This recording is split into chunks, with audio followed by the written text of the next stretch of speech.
Welcome बच्चों, कैसे हैं आप लोग। आज हम लोग फिजिक्स का बहुत ही इंपॉर्टेंट पार्ट पढ़ने वाले हैं। फिजिक्स का वो पार्ट जो बहुत ही बेहतरीन है और उस पार्ट का नाम है ऑप्टिक्स। ऑप्टिक्स एक ऐसा पार्ट है जो हम लोगों के आसपास हमेशा रहता है, या यूं कह लीजिए कि अगर ये नहीं है तो हम सब कुछ देख ही नहीं सकते या फिर जीवन की संभावना ही नहीं है। So optics is a very important part of this physics. चलिए, सबसे पहले हम जानते हैं कि इस ऑप्टिक्स में कौन कौन से पार्ट हैं। ऑप्टिक्स के दो पार्ट हैं। पहला पार्ट है ray optics and optical instruments और दूसरा पार्ट है वेव ऑप्टिक्स। ये दो पार्ट्स आपके बुक्स में दो चैप्टर के रूप में हैं। तो आपका पहला चैप्टर होगा रे ऑप्टिक्स और दूसरा चैप्टर होगा आपका वेव ऑप्टिक्स। तो ये सब हम लोग पढ़ेंगे बाद में। आज हम लोग पढ़ेंगे कि आखिर ये जो ऑप्टिक्स है, मतलब ये जो लाइट है, ये है क्या। लाइट किस चिड़िया का नाम है, आज हम लोग इसके बारे में डिस्कस करेंगे। सो आज की क्लास हमारे होने वाली है nature of light. It's a very important और बहुत ही इंटरेस्टिंग। यकीन मानो बच्चों, ये आपको बहुत ही अच्छा लगने वाला है। वीडियो को आखिरी तक अगर आप देखोगे तो आपको ये क्लास बहुत ही अच्छी नॉलेज देने वाली है। आप समझ पाओगे कि जो लाइट हम देखते हैं अपने आसपास, सन से आने वाली लाइट हो या फिर बल्ब से आने वाली लाइट हो, इस लाइट का नेचर कैसा है, आखिर ये लाइट होता क्या है। जैसे आप जानते हैं कि साउंड एक एनर्जी है, आप जानते हैं कि हीट एक एनर्जी है। आप हीट के बारे में जानते हैं, साउंड के बारे में जानते हैं, लेकिन क्या आप लाइट के बारे में जानते हैं कि लाइट आखिर है क्या। तो चलिए बिना देर किए हुए हम लोग आज का लेक्चर स्टार्ट करते हैं और जानते हैं कि लाइट क्या है और इसे बहुत सारे साइंटिस्ट ने क्या क्या बोला। तो चलिए, सबसे पहले हम लोग लाइट के नेचर को जानते हैं। सो टॉपिक हमारा है नेचर ऑफ लाइट। चलिए, सबसे पहले हम बात करते हैं अपने सबसे महान, आप कह सकते हो, या सबसे अच्छे काबिल साइंटिस्ट सर न्यूटन की। न्यूटन के बारे में आप लोगों ने सुना होगा। न्यूटन ने ग्रेविटेशन की खोज की थी। उन्होंने ग्रेविटेशन के 3 लॉ दिए थे। आपने क्लास 9 में पढ़े होंगे, आपने क्लास 11 में पढ़े होंगे। न्यूटन एक महान वैज्ञानिक थे, इसमें कोई डाउट नहीं है। तो उन्होंने एक बार क्या किया कि एक्सपेरिमेंट कर रहे थे। उन्होंने एक्सपेरिमेंट करके क्या देखा कि जो लाइट होती है ना, हमारी जो लाइट आ रही है, ये लाइट 7 कलर्स में डिवाइड हो जाती है। मतलब लाइट का डिस्पर्सन हो जाता है। तो उन्होंने कहा कि लाइट में बहुत सारे कलर्स होते हैं और वहीं से आप समझ लो रेनबो की एक तरह से खोज हुई कि लाइट जो हमारी व्हाइट लाइट होती है, जो लाइट सन से आ रही है, इस लाइट को 7 पार्ट्स में डिवाइड किया जा सकता है। सो ये न्यूटन खोज कर रहे थे। तो उनके मन में ये आया कि आखिर ये लाइट है क्या, पहले इसको जानने की कोशिश करते हैं। तो उन्होंने क्या किया, देखो उन्होंने क्या किया। सपोज करो कि ये लाइट हमारे पास है, इस तरह से लाइट का सोर्स है, ठीक, यानी सन, और सन से लाइट आ रही है। तो उन्होंने क्या किया कि सामने एक इस तरह का कोई ऑब्जेक्ट रख दिया, सॉलिड ऑब्जेक्ट। अब क्या हुआ, अब ये जो लाइट आ रही थी, ये देखो, ये लाइट आ रही थी सन से कुछ इस तरह से, ये लाइट अब इस तरह से आ रही है। इसका मतलब क्या हुआ कि उन्होंने देखा ये चीज कि यहां पर शैडो बन जाता है। शैडो मीन्स यहां पर हमें लाइट नहीं दिखाई देता, अंधेरा हो जाता है। तो ऐसा कैसे हो सकता है। तो उन्होंने सोचा कि अगर हम कोई पत्थर मारते हैं और रास्ते में कुछ रख देते हैं, मान लीजिए हमने इसको मारा ऐसे करके और रास्ते में रख दिया, तो इसके पार तो जाएगा ही नहीं। और उन्होंने बहुत सारे अगर पत्थर मारे तो इस रास्ते में आने वाले पत्थर रुक जाएंगे और बाकी आने वाले पत्थर पार हो जाएंगे इधर से, साइड से। तो उनके दिमाग में आया कि लाइट जो होता है वो बहुत ही छोटे छोटे पार्टिकल से मिलकर बना है, तभी ऐसा हो रहा है, तभी ये लाइट बीच में रुक जा रही है, नहीं पार कर पा रही है। तो उन्होंने ये बहुत ही बेहतरीन फिनोमेना दिया कि लाइट के पास पार्टिकल नेचर होता है, ठीक है। उन्होंने उसका नाम रखा कॉर्पस्क्यूल। इसका नाम रखा, जो टाइनी पार्टिकल थे उसका नाम रखा कॉर्पस्क्यूल, और वहीं से फेमस हुआ ये कॉर्पस्कुलर थ्योरी। तो लाइट की कॉर्पस्कुलर थ्योरी न्यूटन का दिया हुआ फिनोमिना था, और ये उन्होंने दिया था 1637 में, 1637 ईस्वी में। यानी कि आप समझ सकते हो कितने साल पुराना ये इतिहास है लाइट का। और बच्चों, ये जान के आपको हैरानी होगी कि ये न्यूटन से कई सौ साल पहले, न्यूटन से कई सौ साल पहले, हजारों साल पहले भी जो हमारे महान महान लोगों थे, उन लोगों ने भी लाइट के बारे में बहुत कुछ कहा। ऐसा नहीं है कि साइंटिस्ट जो पहले हमारे थे वो न्यूटन ही थे, इससे पहले भी लोगों ने लाइट के बारे में बहुत कुछ कहा था। लेकिन प्रॉब्लम ये थी कि न्यूटन ने प्रूव किया, न्यूटन ने रिफ्लेक्शन, रिफ्रैक्शन यानी बहुत सारे फिनोमेना को प्रूव किया, और उन्होंने बताया कि लाइट के पास पार्टिकल थ्योरी होती है जिसका नाम उन्होंने रखा था कॉर्पस्कुलर थ्योरी। सो न्यूटन का जो कॉर्पस्कुलर थ्योरी था वो काफी फेमस हुआ 1637 ईस्वी में। ठीक है, चलिए अब ये कहानी यहां पे खत्म नहीं हुई, यहां से ये कहानी शुरू होती है, यानी हीरो की एंट्री हो गई, और हीरो हमारा कौन है? लाइट। अब इस लाइट को जानने के लिए बहुत से लोग उत्सुक हो गए। जैसे हम लोग जानना चाहते हैं ना, अपने फेवरेट स्टार होते हैं, जैसे कोई मान लो मोदी जी हुए, या फिर शाहरुख खान, सलमान खान, कोई भी होगा, उनके बारे में जानने की हम लोग कोशिश करते हैं कि आखिर वो, उनका नेचर कैसा है, उनकी हॉबी क्या है, क्या करते हैं। ठीक उसी तरह अपने जो हीरो थे, यानी लाइट जो हीरो था, उसके बारे में जानने की होड़ मच गई। और ठीक उसी समय हमारे जो एक साइंटिस्ट थे जिनका नाम था यहां पर देखिए हाइगेंस। ठीक है, तकरीबन 40 साल के बाद हाइगेंस नाम के साइंटिस्ट ने कहा कि लाइट पार्टिकल नहीं, वेव है। लाइट पार्टिकल के रूप में आगे नहीं बढ़ता, वेव के रूप में आगे बढ़ता है। लेकिन कमाल की बात यह थी कि इन्होंने जो सोचा और जो कहा उसको किसी ने माना ही नहीं, है ना। कमाल की बात है, न्यूटन जैसे एक महान साइंटिस्ट के सामने किसी और साइंटिस्ट की चली ही नहीं। जबकि ये बेचारे जो साइंटिस्ट थे वो बहुत सही कह रहे थे कि वेव नेचर है, लेकिन लोगों ने इनकी बात नहीं मानी। होता है ना, अक्सर जब हम कुछ कहते हैं तो लोग हंसी मजाक में उड़ा देते हैं, और बाद में वही चीज सच साबित होती है। इसलिए आप अपने भरोसे को कभी टूटने मत दें। लोग क्या कहते हैं कोई फर्क नहीं पड़ता, अगर आप सही हैं तो आप बढ़ते रहिए, मंजिल आपके कदमों में होगी। आज नहीं तो कल, कल नहीं तो परसों, और परसों नहीं तो फिर किसी दिन। ठीक है, आपको मुड़ना नहीं है, आपको झुकना नहीं है। अगर आप सही हैं तो बस अपने लक्ष्य की तरफ बढ़ते रहिए, चाहे फायदा हो या नुकसान। क्योंकि गीता में भगवान श्री कृष्ण ने कहा था, कर्म करो और फल की चिंता मत करो। और ऐसा ही कुछ हमारे साइंटिस्ट हाइगेंस ने किया। उन्होंने अपना कर्म किया और ये नहीं सोचा कि लोग क्या कहेंगे। और लेकिन इनका कहना सही होने के बावजूद भी हमारे इस महान साइंटिस्ट की वजह से किसी ने इनकी बात को माना नहीं। और सबसे इंटरेस्टिंग और हैरान करने वाली बात तो अब आने वाली है। वो क्या है? इनके कहने के बाद न्यूटन जी हमारे चले गए, हाइगेंस भी चले गए। 150 साल बच्चों, 150 साल बहुत बड़ा समय होता है। 150 ईयर्स से भी ज्यादा, 150 साल से भी ज्यादा, अप्रॉक्स 200 साल तक लोगों ने इनकी बात नहीं मानी और इनकी बात नहीं काटी, है ना। लेकिन बात अगर उठी है तो दूर तक तो जाएगी ही जाएगी। अगर बीज डाला है तो फल निकलेगा, थोड़ा देर ही सही। तो क्या हुआ? अब ये हुआ कि हमारे एक साइंटिस्ट था जिनका नाम था यंग। यंग का मतलब नहीं कि वो बहुत ही जवान थे, यंग उनका नाम था। सो ये यंग नाम के साइंटिस्ट जो आए, इन्होंने कोशिश किया कि इनकी थ्योरी को सही साबित किया जाए, सही साबित किया जाए।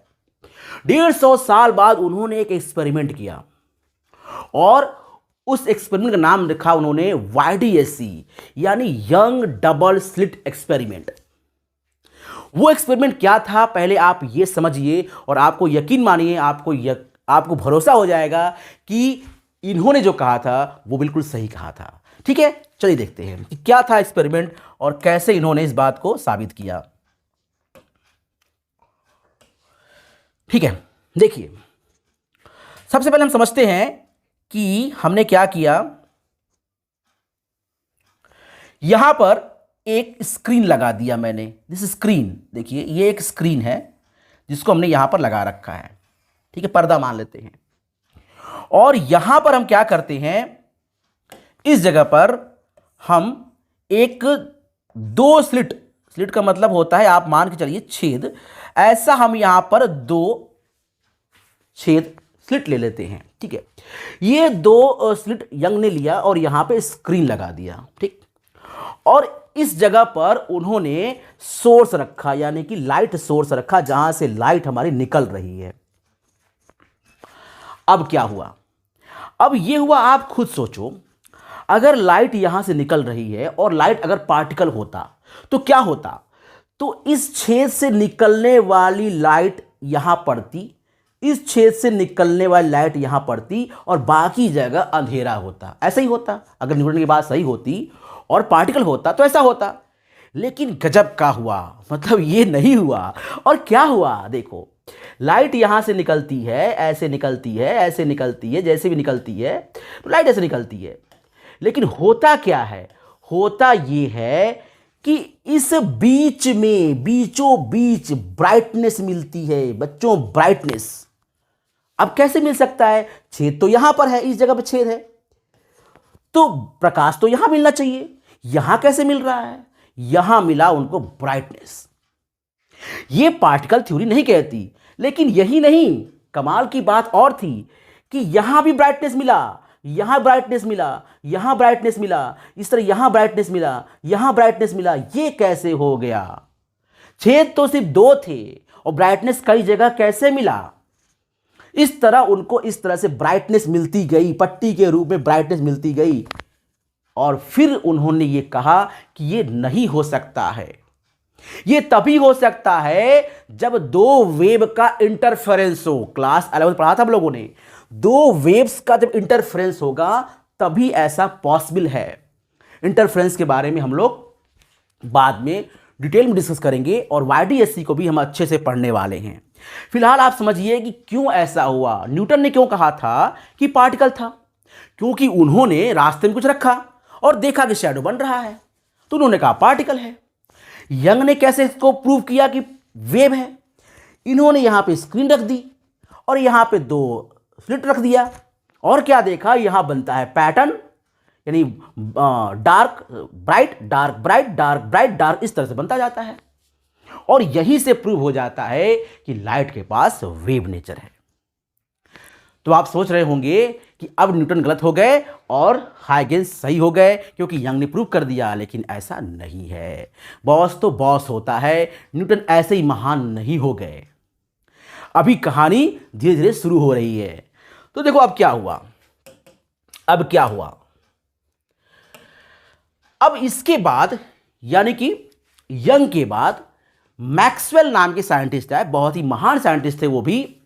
उन्होंने एक एक्सपेरिमेंट कर रहे थे और उन्होंने एक्सपेरिमेंट कर रहे थे EM वेव का, इलेक्ट्रोमैग्नेटिक वेव का एक्सपेरिमेंट कर रहे थे। और उन्होंने देखा कि इलेक्ट्रोमैग्नेटिक वेव का जो स्पीड होती है, जो नेचर होता है, वैसा ही नेचर, वैसा ही स्पीड और वैसी ही प्रॉपर्टी लाइट की होती है। कमाल है, हम खोज रहे थे EM वेव के बारे में और EM वेव की प्रॉपर्टी, नेचर, स्पीड सब कुछ लाइट से मैच कर गई। अब क्या, अब तो ये प्रूव हो ही गया कि लाइट EM वेव है, इलेक्ट्रोमैग्नेटिक वेव है। लेकिन अब आपके मन में सवाल होता होगा कि ये बताइए सर कि इन्होंने कहा EM वेव है, तो इन्होंने क्या कहा था, यानी इन साइंटिस्ट ने क्या कहा था, हाइगेंस ने कहा था कि लाइट एक लॉन्गिट्यूडनल वेव है। अब लॉन्गिट्यूडनल वेव जब हाइगेंस ने बोला, सारे साइंटिस्ट बिल्कुल कूद पड़े, उनको छेक लिए। ये बताओ लॉन्गिट्यूडनल वेव है तो चलती कैसे है, क्योंकि चलने के लिए चाहिए मीडियम, और सन से लेकर अर्थ तक मीडियम बीच में है ही नहीं, तो बिना मीडियम के ये लॉन्गिट्यूडनल वेव चल कैसे रही है। तो हाइगेंस ने कहा कि ऐसा कोई मीडियम यूनिवर्स में है जो हम देख नहीं सकते, और उस मीडियम का नाम रखा उन्होंने ईथर। तो उन्होंने कल्पना की ईथर नाम का कोई इनविजिबल मीडियम है जिसके बारे में हम अभी फिलहाल नहीं जान सकते, और इसी मीडियम के सहारे हमारा ये लॉन्गिट्यूडनल वेव चलता है। लेकिन ये बात बाद में मैक्सवेल ने गलत साबित कर दी, और साथ में इससे पहले भी यंग ने भी ये बात साबित कर दी, क्योंकि ये बात गलत है। देखो, एक बहुत ही अच्छी डिस्कवरी हुई थी, वो डिस्कवरी थी डिफ्रैक्शन और पोलराइजेशन। ये तो ऐसी डिस्कवरी थी जिन्होंने ये बिल्कुल मोहर लगा दिया कि लाइट वेव ही है। डिफ्रैक्शन था कि लाइट कॉर्नर से मुड़ जाती है, कॉर्नर से मुड़ जाना, इट इज कॉल्ड डिफ्रैक्शन। ये भी हम लोग बाद में पढ़ेंगे। तो लाइट कॉर्नर से मुड़ जाती है मतलब लाइट डिफ्रैक्ट हो जाती है, लाइट का डिफ्रैक्शन होता है। इसने और पोलराइजेशन ने यह साबित किया कि लाइट लॉन्गिट्यूडनल वेव नहीं है। तो इनका कहा हुआ भी कुछ चीजें गलत साबित हो गई कि लाइट वेव तो है लेकिन लॉन्गिट्यूडनल वेव नहीं है। यह गलत साबित हो गया पोलराइजेशन नामक एक अच्छे से एक्सपेरिमेंट ने। पोलराइजेशन एक ऐसी घटना थी, डिफ्रैक्शन एक ऐसी घटना थी कि बच्चों उस समय यह बात क्लियरली साबित हो गई थी कि लाइट वेव है, वेव है, वेव है, क्योंकि पार्टिकल से यह घटना कभी भी हो ही नहीं सकती थी। पार्टिकल नेचर से लाइट के पोलराइजेशन और डिफ्रैक्शन घटना को कभी भी प्रूव नहीं किया जा सकता था। मीन्स अगर लाइट पार्टिकल होता तो ये डिफ्रैक्शन, ये पोलराइजेशन, इंटरफेरेंस होता ही नहीं, लेकिन ये हुआ लाइट के साथ, और ये साबित हो गया कि लाइट वेव है। तो फिर से आपके मन में सवाल उठता होगा, क्या ये गलत थे? तो आप याद रखिए, ये बॉस थे, और boss never be wrong. Boss हमेशा करेक्ट होते हैं, चाहे जैसे भी हो बॉस तो बॉस होते हैं। जैसे आपके घर बॉस कौन है? पापा। तो चाहे जो पापा हमेशा सही होते हैं, चाहे आप लाख गलत करें लेकिन पापा हमें सही होते हैं। अगर आपको कूट दिया और बाद में आपने कहा कि पापा मेरी गलती नहीं थी, यहाँ से निकल जाए यहाँ से, क्योंकि पापा हमेशा सही होते हैं। सो इसीलिए ये पापा जान थे और ये हमेशा सही थे। तो स्टोरी एक बार फिर से थोड़ा सा समझ लेते हैं। इन्होंने कहा कि लाइट एक कॉर्पस्कुलर थ्योरी थी, लाइट एक छोटे पार्टिकल के रूप में आती थी 1637 ईस्वी में उन्होंने कहा था। उसके बाद इन्होंने कहा लाइट एक लॉन्गिट्यूडनल वेव थी, यानी लाइट एक वेव के रूप में आती है। थोड़ा सा गलती कर दिया ये बोल के लॉन्गिट्यूडनल। उसके 150 साल बाद वाइटियसी यानी कि यंग ने इस बात को प्रूव किया कि लाइट का इंटरफेरेंस होता है, मतलब लाइट एक वेव है। इसके बाद 1873 ईस्वी में यानी मैक्सवेल नाम के साइंटिस्ट ने एक एक्सपेरिमेंट किया जिससे यह साबित होता है कि लाइट एक इलेक्ट्रोमैग्नेटिक वेव है जिसकी स्पीड 3 × 10⁸ मीटर पर सेकेंड होती है। और वहीं पर हर्ट्ज नाम के एक साइंटिस्ट थे जिन्होंने 1888 ईस्वी में इस बात का एक्सपेरिमेंट किया कि लाइट का नेचर कैसा होता है, और उन्होंने पाया कि लाइट का नेचर ट्रांसवर्स होता है, मतलब लाइट के पार्टिकल कुछ ऐसे ऐसे वाइब्रेट करते हैं इस तरह से। अगर लाइट ऐसे जा रही है इस तरह से, देखो लाइट डायरेक्शन हमारा उंगली है, तो ये जो हमारा पार्टिकल है वो कुछ ऐसे ऐसे वाइब्रेट करना चाहिए, तो लाइट इस तरह से वाइब्रेट करती है। चलिए ठीक है, तो ये कहानी हमारे पास आ गई। अब आया कंक्लूजन का मौसम कि आखिर इन झगड़ा का अंत क्या है। इन्होंने रिफ्लेक्शन और रिफ्रैक्शन प्रूव कर दिया था पार्टिकल थ्योरी से, कॉर्पस्कुलर थ्योरी से, और इन लोगों ने इंटरफेरेंस, डिफ्रैक्शन, पोलराइजेशन प्रूव कर दिया वेव थ्योरी से।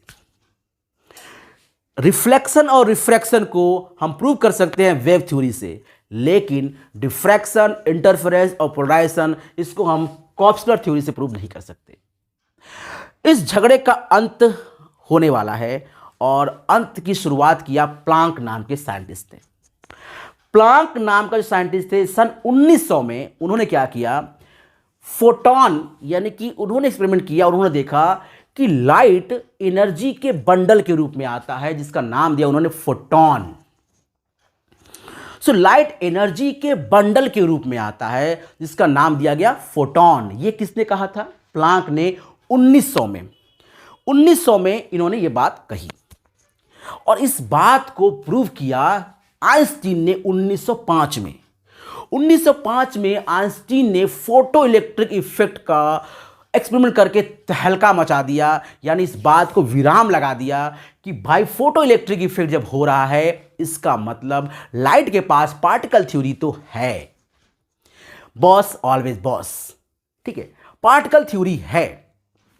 सो लाइट के पास पार्टिकल नेचर है, यह प्रूव किया आइंस्टीन ने, लेकिन साथ में यह भी कहा कि लाइट के पास वेव नेचर भी है और एक क्वांटम थ्योरी जनरेट हुई, क्वांटम थ्योरी ऑफ लाइट, जिसने यह कहा कि लाइट के पास दोनों नेचर है, wave as well as particle.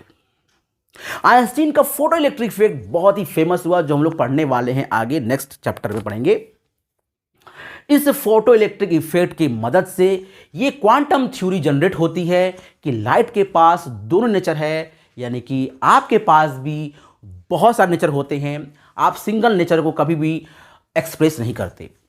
अच्छा, ये 1927 में, आज़ादी से जस्ट 20 साल पहले, डेविसन जर्मर नाम के जो साइंटिस्ट थे, इन्होंने एक एक्सपेरिमेंट किया और इसको बिल्कुल मुहर लगा दिया कि अब ये बात क्लियरली सही है। और वो था एक्सपेरिमेंट, ये था कि उन्होंने देखा कि जो इलेक्ट्रॉन है, इलेक्ट्रॉन एटम के अंदर, वो बिहेव करता है वेव की तरह। एक पार्टिकल होते हुए भी ये बिहेव करता है वेव की तरह। अब सोचिए, यानी पार्टिकल है तो वेव है, और अगर वेव है तो पार्टिकल है। कमाल है, यानी वेव है तो पार्टिकल होना चाहिए, क्योंकि electron as a behave as a particle, sorry wave, electron particle होते हुए भी वेव की तरह बिहेव करता है। सो डेविसन जर्मर का ये एक्सपेरिमेंट काफी हद तक इस बात को मुहर लगाता है कि लाइट के पास कौन सा नेचर है। देखो ये आ रहा है, ये देखो लाइट के पास जो नेचर आ रही है, वो नेचर आ रही, देखो इस तरह से आ गई, और नेचर है ये हमारे पास डुअल नेचर ऑफ लाइट, इसलिए हम यहां पर लगा देते हैं इस जगह पर लाइट के नेचर के बाद। सो लाइट का नेचर हो गया हमारे पास डुअल नेचर। कहानी आपको कैसी लगी? बहुत ही इंटरेस्टिंग कहानी थी। इस महान बॉस के नेचर को, यानी इनके स्टेटमेंट को, इस महान बॉस यानी कि आइंस्टीन ने काफ़ी हद तक सही साबित किया। न्यूटन की कुछ गलतियां भी आपको जाननी चाहिए। चलते चलते न्यूटन ने क्या गलती कर दी थी कहते समय, उन्होंने एक बहुत ही बड़ी गलती की थी। उन्होंने कहा था कि लाइट की जो स्पीड होती है, स्पीड, वो किसी दूसरे मीडियम में जाने पर बढ़ जाती है। कैसे? देखिए, उन्होंने कहा था, ये देखिए एक मीडियम है और लाइट यहां से आ रही है, ठीक है। उनका कहना था कि जब लाइट का रिफ्रैक्शन होता है, दूसरे मीडियम में लाइट जा रही होती है, तो इसके पार्टिकल, इसके लाइट के पार्टिकल को अट्रैक्ट कर लेते हैं। यानी रिफ्रैक्शन होता क्यों है, उन्होंने बताया कि इसके जो पार्टिकल होते हैं मीडियम के, ये पार्टिकल लाइट के पार्टिकल को अट्रैक्ट कर लेते हैं, और ऐसे केस में जो लाइट की स्पीड होगी v, वो ज़्यादा हो जाएगी c से। c जो लाइट की स्पीड, जिसकी वैल्यू है 3 × 10 की पावर 8 मीटर, 3 × 10 की पावर 8 मीटर पर सेकेंड, ठीक है। कुछ प्रॉब्लम हो रही लिखने में लग रहा है, तो खैर आप समझ सकते हैं, बच्चे समझदार हैं आप लोग। सो 10 पावर 8 मीटर पर सेकेंड, ठीक है, समझदार हैं आप लोग। सो कहने मतलब ये हमारे पास है कि जो लाइट है वो इस मीडियम से आ रही है, वैक्यूम से आ रही है, और जब किसी मीडियम में जाती है तो वो उसे अट्रैक्ट कर लेता है, जिस वजह से उसकी स्पीड बढ़ जाती है।